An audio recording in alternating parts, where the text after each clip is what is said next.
Assalamualaikum warahmatullahi wabarakatuh. Berjumpa kembali dalam mata pelajaran fisika. Kali ini kita akan membicarakan usaha dan energi yang ditimbulkan oleh gaya dan gesekan atau oleh gaya gesekan. Semoga kita selalu diberikan nikmat kesehatan sehingga kita dapat beraktivitas seperti biasanya dan banyak mendapatkan manfaatnya. Jadi pertanyaan yang timbul pada diri kita semua, berapakah usaha yang dilakukan oleh gaya dan berapakah usaha yang dilakukan oleh gaya gesekan. Untuk itu kita harus dapat memahami materi dari dinamika gerak sehingga kita bisa mengetahui arah gaya yang bekerja pada benda. Kita lanjutkan. Penerapan yang pertama, bidang datar. Terdapat massa sebesar M dengan gaya mendatar sebesar F, maka setelah gaya yang bekerja pada benda, maka benda akan berpindah sejauh S memiliki besar percepatan sebesar A, atau dikatakan benda akan melakukan gerak lurus berubah beraturan. Maka dengan demikian usaha yang dilakukan oleh gaya akan selalu berbanding lurus dengan gaya dan searah dengan gaya dan perpindahannya. Maka dengan demikian persamaannya W sama dengan F dikalikan dengan S. Ini adalah persamaan dasar ya, pada bidang datar licin ya. Maka dengan demikian gaya akan sebanding dengan percepatannya, sehingga gaya akan sebanding dengan usaha yang dilakukannya. Kemudian sesuai dengan pernyataan dari hukum Newton kedua bahwa F sama dengan M dikalikan dengan A atau gaya berbanding lurus dan searah percepatannya, maka dengan demikian usahanya menjadi W sama dengan M dikalikan A dikalikan dengan S. Jadi usaha boleh berbanding lurus dengan percepatan bendanya. Sekarang kita lihat pada peristiwa yang kedua. Ini adalah bidang datar licin, terdapat massa sebesar M, kemudian gaya yang bekerja adalah membentuk kemiringan sudut. Setelah gaya yang bekerja, maka dengan demikian peristiwanya akan sama dengan yang pertama, hanya pada peristiwa yang kedua kemiringan sudutnya pada diagram gaya ini adalah membentuk sudut sebesar theta. Maka yang searah dengan sumbu X adalah F cos theta, yang searah dengan sumbu Y adalah F sin theta. Sehingga yang searah dengan percepatan benda itu adalah besarnya F sama dengan F cos theta. Dari F ini menjadi besarnya adalah F cos theta. Sehingga usaha yang dilakukan adalah W sama dengan F cos theta dikalikan dengan S. Kalau seperti persamaan yang kedua, maka W sama dengan M dikalikan A dikalikan S dikalikan dengan cos theta. Jadi secara umum gaya pada kemiringan sudut theta, persamaan usahanya adalah W sama dengan F dikalikan S dikalikan dengan cos theta. Itu adalah keterangan penerapan pada peristiwa 1 dan 2 ya. Ini adalah besaran-besaran yang dilakukan pada satuan SI, sehingga kesimpulannya kalau gayanya mendatar atau sejajar dengan bidang datarnya, maka W sama dengan F cos theta, W sama dengan F kali S. Maka kalau sudutnya membentuk kemiringan sudut atau membentuk sudut theta, sehingga W-nya sama dengan F kali S dikalikan dengan cos theta.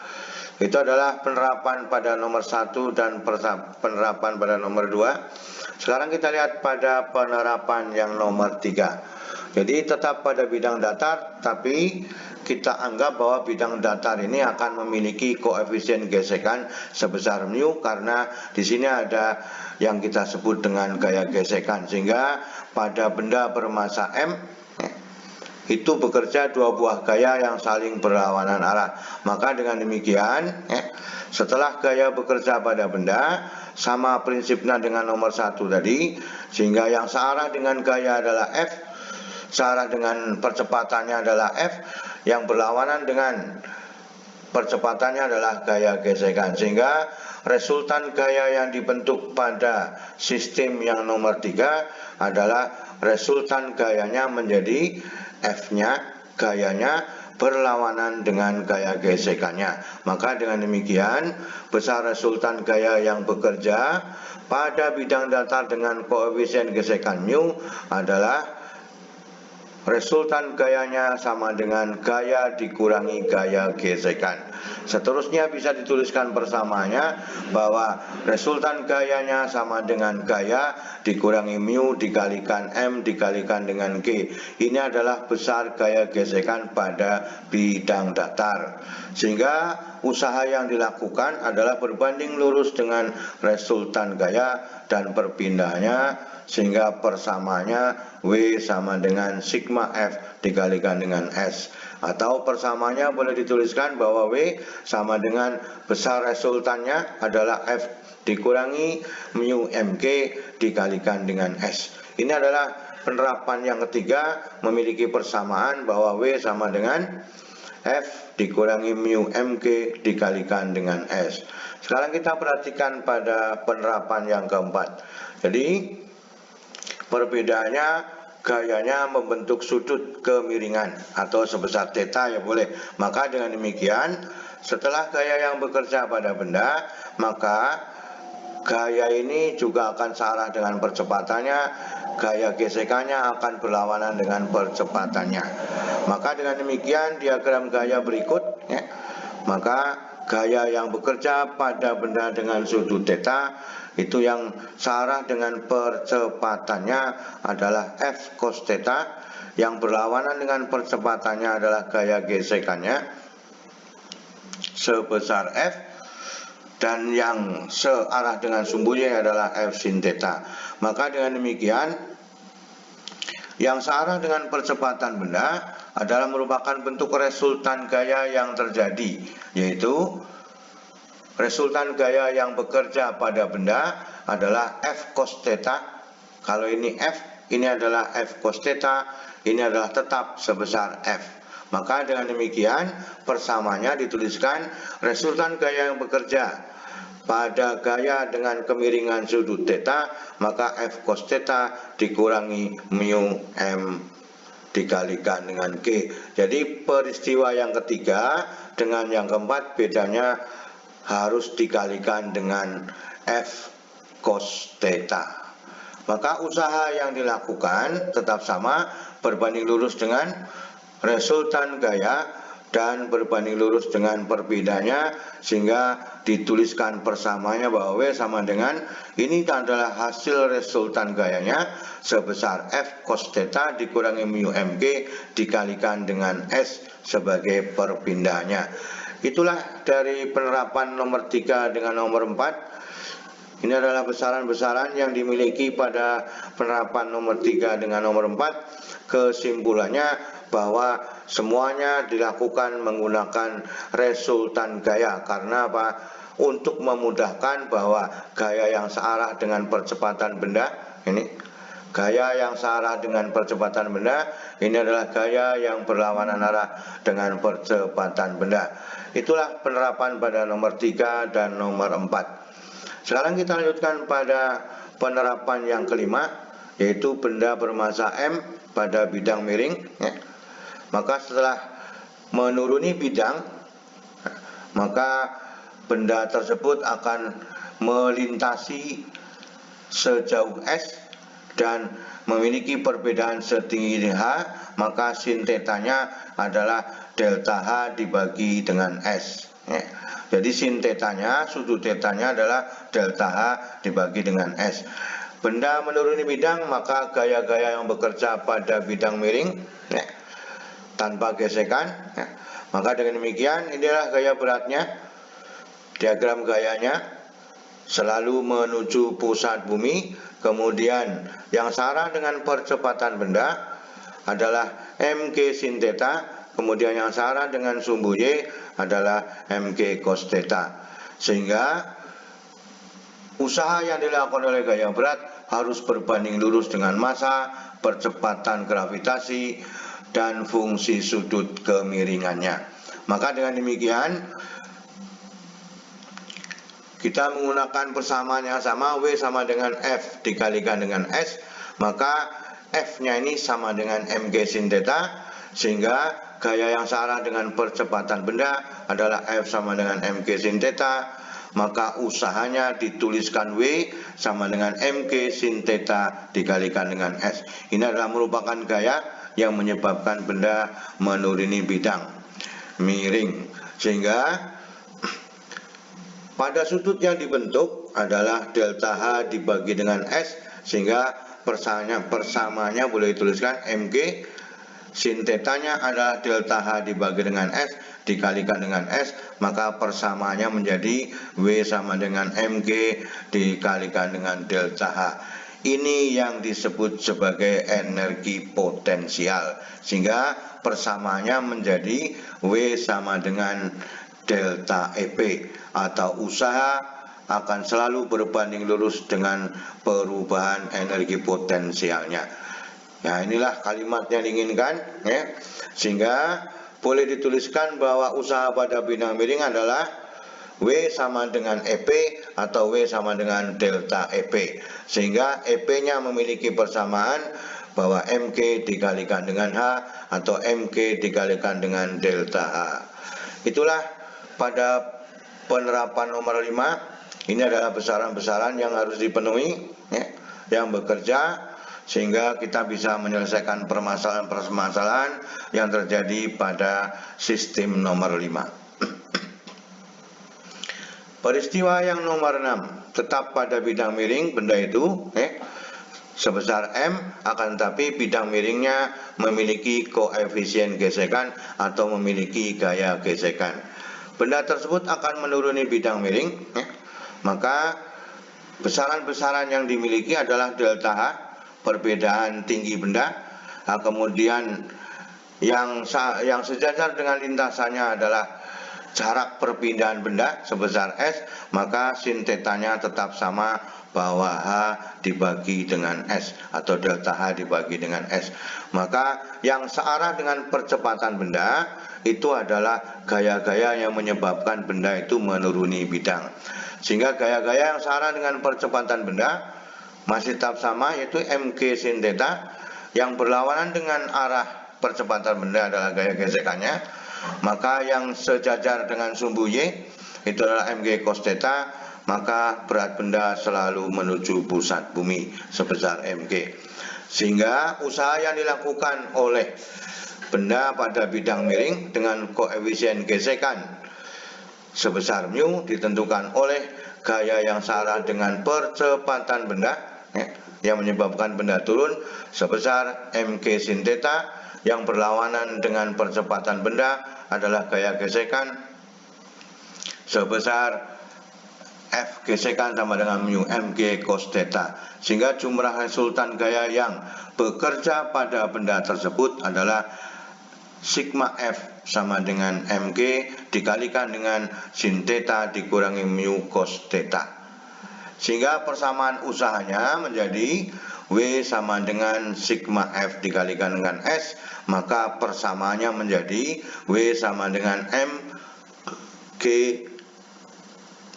S dikalikan sin theta dikurangi mu cos theta, atau W-nya sama dengan M kali G kali S dikalikan dengan sin theta dikurangi mu cos theta. Ini adalah persamaan yang terjadi pada peristiwa yang ke-6, karena apa? Gaya gesekannya selalu berlawanan arah dengan percepatan bendanya, sehingga harus dikurangi mu cos theta. Itulah beberapa peristiwa yang kita pelajari, sehingga tetap sama kesimpulannya bahwa usaha yang dilakukan oleh gaya berat pada bidang miring itu akan berbanding lurus dengan gaya beratnya dan perpindahannya. Maka dengan demikian, inilah besaran-besaran yang terjadi pada sistem atau pada peristiwa yang nomor 6. Jadi kesimpulannya bahwa yang berlawanan arah dengan percepatan benda, maka usahanya untuk mengurangi gaya-gaya usaha-usaha yang dilakukan oleh gaya yang setara dengan percepatan bendanya. Maka resultan gayanya adalah mg dikalikan dengan sin theta dikurangi dengan mu cos theta. Jadi inilah salah satu model atau salah satu yang memudahkan kita bisa menghafalkan persamaan-persamaan usaha yang terjadi pada gaya atau gaya gesekan. Jadi keseluruhannya materi yang dapat disampaikan semoga bisa dipahami oleh kita semua sehingga kita bisa menyelesaikan persoalan-persoalan yang berhubungan dengan gaya dan gaya gesekan untuk energi dan usahanya. Sekarang kita lihat pada pembahasan soal yang pertama. Pembahasan soal yang pertama,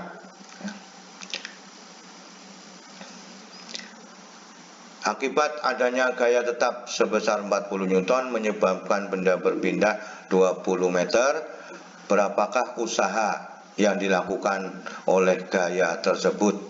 Maka pembahasannya yang diketahui dalam soal adalah F-nya 40 Newton, berpindah sejauh 20 meter, berapakah usahanya? Maka W sama dengan F kali S, maka 40 dikalikan 20 sama dengan 800 Joule, sehingga jawabannya adalah yang E. Jadi usaha selalu berbanding lurus dengan gaya dan perpindahannya. Maka semakin besar perkalian F kali S, maka semakin besar usaha yang dilakukannya. Pada soal nomor 2, jadi ada gaya tetap 20 Newton bekerja pada benda yang masanya 5 kg mula-mula diam. Kemudian apabila gaya yang bekerja pada benda waktunya diketahui, maka usaha yang dilakukan berapa? Maka usaha yang dilakukan adalah pembahasannya yang diketahui dalam soal.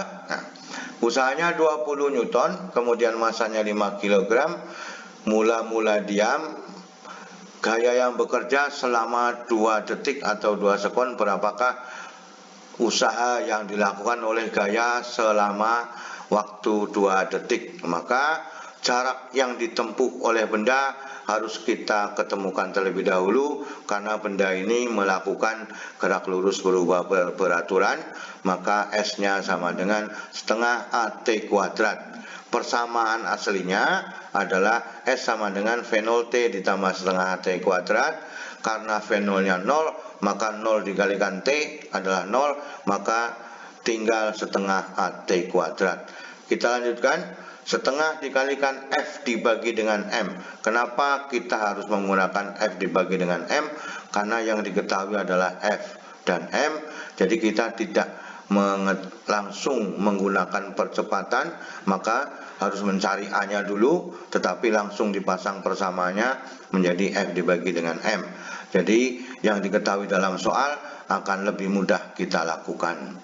Sehingga persamaannya menjadi setengah F T kuadrat dibagi dengan M, maka ini adalah 4 dikalikan 20, 80 dibagi 2, 40 dibagi 5, maka ketemunya 8 meter. Jadi selama gaya bekerja 2 sekon menempuh jarak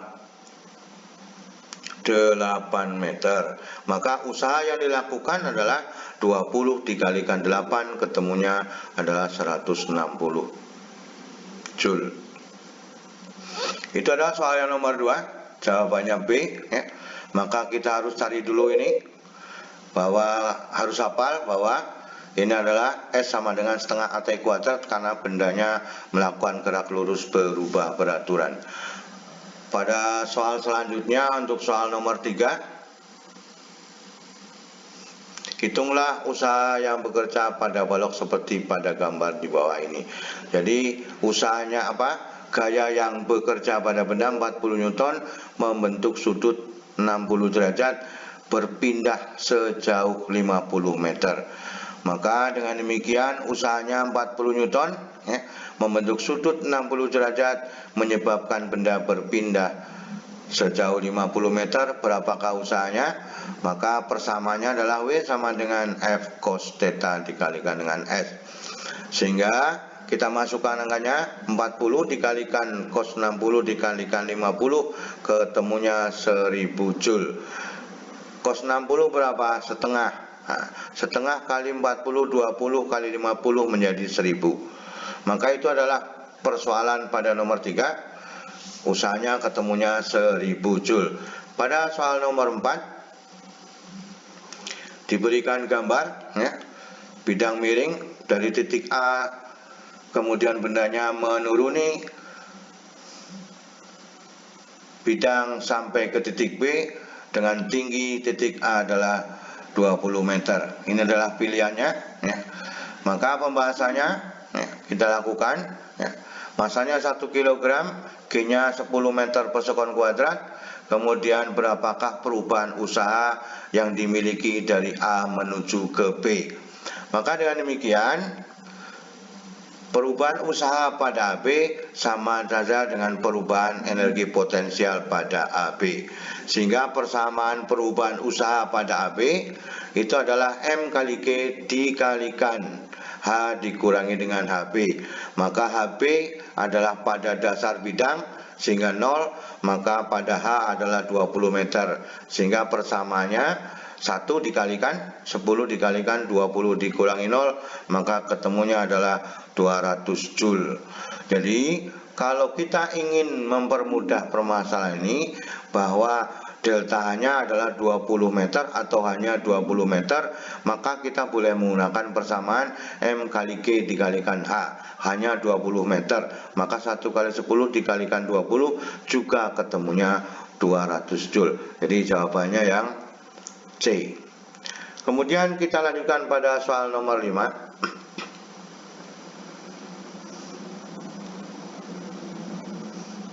Nah, pada soal nomor 5, jadi sebuah kotak atau balok 10 kg mula-mula diam, kemudian menuruni bidang miring membentuk sudut 30 derajat bidang miringnya terhadap horizontal, kemudian bidang miringnya tanpa gesekan menempuh jarak 10 meter sebelum sampai ke bidang mendatar. Kecepatan kotak pada akhir bidang miring atau pada akhir dari atau pada dasar bidang miring ya boleh. Maka dengan demikian G-nya diambil 9,8 meter per sekon kuadrat. Ini adalah pilihannya. Sekarang kita ambil pembahasannya. Masanya 10 kg mula-mula diam, sudutnya 30 derajat, maka jaraknya 10 meter, berapakah kecepatan akhirnya apabila G-nya 9,8 meter per sekon kuadrat. Sekarang kita lihat bahwa sin theta itu sama dengan H dibagi dengan S. Tadi pada peristiwa nomor 5 dan nomor 6 sudah ada, maka H sama dengan S dikalikan sin theta, sehingga 10 dikalikan sin 30, maka ini setengah harganya. Ini adalah 10 dikalikan setengah adalah 5 meter. Ini adalah bukti persamaan bahwa V sama dengan akar 2GA yang berasal dari energi kinetik dan energi potensialnya. Sehingga akar dari 2 kali 9,8 kali 5 ketemunya adalah 9,9 meter per sekon. Itu adalah pada soal nomor 5 pada jawaban C. Kemudian pada soal nomor 6,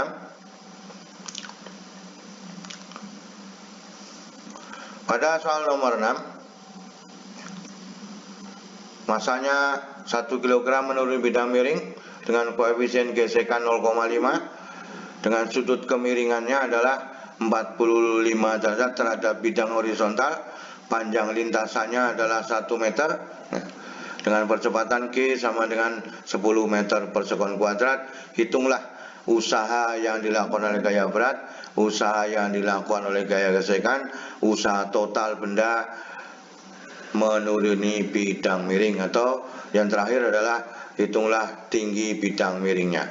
Sekarang kita lihat pembahasannya ya. Ini adalah yang diketahui dalam soal. Koefisien gesekannya 0,5, masanya 1 kg, jaraknya juga 1 meter dengan sudut 45 derajat. Nah, ini adalah yang dicari. Yang A adalah usaha yang dilakukan oleh gaya berat. Maka persamanya harus kita gunakan M kali G dikalikan S dikalikan dengan sin theta. Ini adalah jarak yang ditempuh benda. Maka dimasukkan angkanya 1 kali 10 G nya dikalikan 1 jaraknya dikalikan sin 45. Maka 10 dikalikan ini 10 dikalikan sin 45 adalah setengah akar 2, maka ketemunya 5 akar 2. Itu adalah usaha yang dilakukan oleh gaya berat. Sekarang usaha yang dilakukan oleh gaya gesekan. Sehingga persamaan gaya gesekan adalah mu kali M kali G, maka usaha yang dilakukan oleh gaya gesekan adalah mu M G dikalikan S dikalikan cos theta. Sehingga dimasukkan angkanya ini sama M kali G kali S harganya 10 dikalikan setengah menjadi 5. Cos 45 adalah setengah akar 2, maka ketemunya adalah 2,5 akar 2 dalam satuan Joule. Sehingga usaha totalnya otomatis kita bisa mengambil resultan yang gaya yang bekerja adalah 5 akar 2 dikurangi dengan 2,5 akar 2, seharusnya ketemunya adalah 2,5 akar 2. Maka usaha totalnya, sehingga ini merupakan jumlah resultan ya, usaha, sehingga persamanya adalah M G S atau M kali G kali S ya, dikalikan sin theta dikurangi mu cos theta, sehingga persamanya ini adalah 10, ini setengah akar 2 sin 45 cos 45 setengah akar 2, maka akar 2 ini dipindahkan ke depan menjadi ya, maka 10 akar 2. Nah, ini akar 2 dipindah ke depan dikalikan menjadi 10 akar 2, setengah dikurangi seperempat adalah ketemunya seperempat, maka ketemunya adalah 2,5 akar 2 dalam satuan Joule. Jadi usaha totalnya merupakan apa? Merupakan jumlah gaya dari gaya berat dan jumlah gaya